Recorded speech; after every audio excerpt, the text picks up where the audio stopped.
C'est dans les locaux de Nolife que nous avons eu le plaisir de rencontrer Tom Jubert, scénariste sur le tout récent The Talos Principle, mais également sur Faster Than Light, The Swapper, Driver San Francisco, ainsi que la série Penumbra.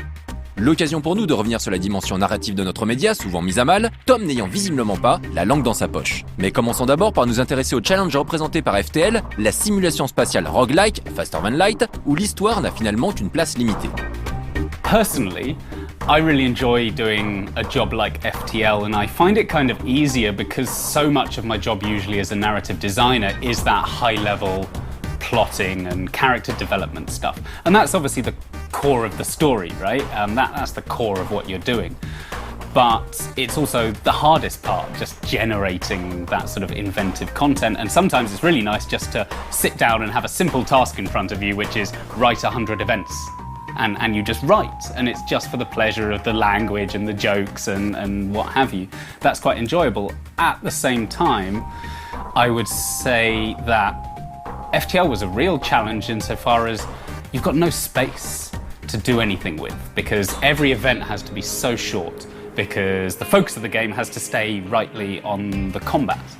And so you have to get across the character and the excitement and the detail in this sort of relatively bland style in this relatively short space and hope that it all adds up. But what I would say is I think the guys did a great job of designing that game so that the stories would kind of make sense whatever happened. So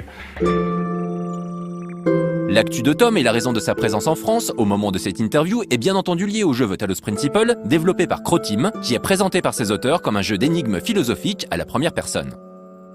The Talos Principle is philosophical in a bunch of ways. Primarily, it's inspired by the great philosophical thinkers and the journeys that they've taken from, being very young and naive, and as we all do, we all start out believing everything our parents tell us, and then we grow a little bit older, a little bit more cynical, and we start to question everything, and then maybe once we question everything, we start to rebuild our sense of what's really valuable in life.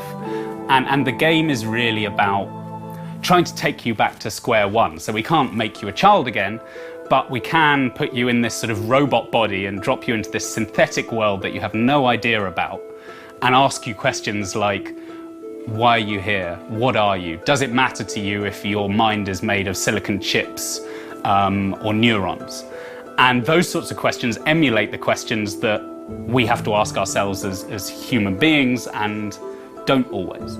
So that's the broader picture, and then the narrower, more objective answer is we have a bunch of dialogue trees where instead of you asking a character questions, as you do in classic RPGs, the other character asks you the questions. And you have this extended dialogue throughout the game with the same character, which means that the character can remember your previous answers and respond to them and criticize you particularly. But yeah, the game is supposed to challenge your philosophical ideas, and even if you think you have no philosophical ideas, you do, because everyone makes philosophical assumptions to get through life on what's right and what's wrong and what matters. The game's just going to prod you a little bit and try and get you to think a bit harder about that. Scénarisé à deux par Tom Jubert, mais aussi par Jonas Kiratz, The Talos Principle a également été chercher ses inspirations du côté de la SF, avec un auteur comme Philippe Cadic par exemple. Mais laissons un peu de côté l'actu de Tom pour lui poser des questions plus générales, comme les raisons pour lesquelles les gros jeux, les blockbusters, les AAA peinent à proposer des histoires consistantes et intéressantes. There is always in AAA this challenge, which is you're not really producing the game that anyone on the team wants to make. You're producing the game that you have to make back the money you spent making the game. And that's why things end up getting cut and end up being imperfect. And if the question is how do we make all AAA games narratively as high quality as, the Naughty Dog stuff, the answer is pretty straightforward. It's you adopt the approach to games design and narrative that they adopt at Naughty Dog, which is to put it first. The whole thing is very simple. The problem is that when you put narrative first, you're putting all your eggs in that basket, so to speak. If you do a heavy narrative-driven game and the narrative sucks, you've kind of got nothing left to fall back on. Assassin's Creed always, I shouldn't use specific references of badly written AAA games. Screw it, I think that Assassin's Creed probably is not the greatest written story in the world because I mean, well, what's incredible is that it's such a successful game despite having such a mediocre story, right? And why? Because they put all of their money and attention into the visuals and, you know, all of the fancy pants stuff. And it's, you know, speaking with my business hat on, it's probably a bloody good idea, because not everyone can be Naughty Dog, you know, and when you've got this big audience that's prepared to just consume graphical updates, why would you take a risk on something like story? Tom ayant travaillé sur de nombreux AAA tués dans l'œuf et côtoyant de nombreux autres scénaristes collaborant pour de gros éditeurs, n'est pas avare en anecdotes, souvent savoureuses. On lui laisse donc le mot de la fin, tout en le remerciant pour son honnêteté, son recul, sa bonne humeur et son dédain pour la langue de bois. It's not so much about them trying to hide the story behind mechanics. It's not that anyone ever sits you down and says, actually, Tom, we've decided the story isn't as important as we thought it was. It's more the specifics of people trying to control the story in ways that hit the marketing brief.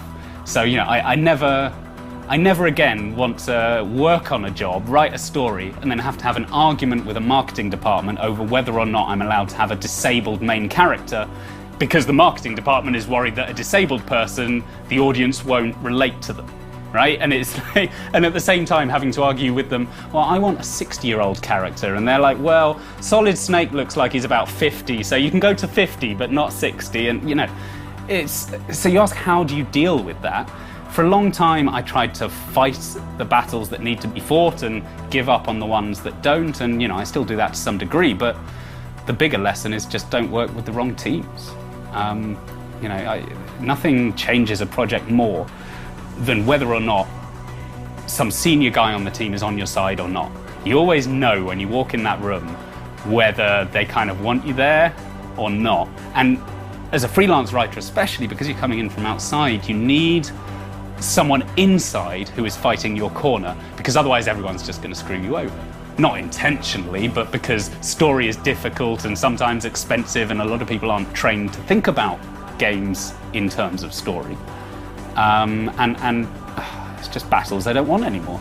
You know, I can make fantastic cheap games like the Swapper and FTL and sell lots of copies and do exactly what I want to do. Why the hell would I want all of that extra money? It's a wonderful RPS interview with some of the guys from the BioShock team about how Ken Levine started out trying to make his System Shock 3, and then as the publisher slowly pumped more and more money into the project, he gradually got more and more obligations to make back that money for the publisher, so you end up with not System Shock 3, you end up with a shooting game, right? And that's why indie.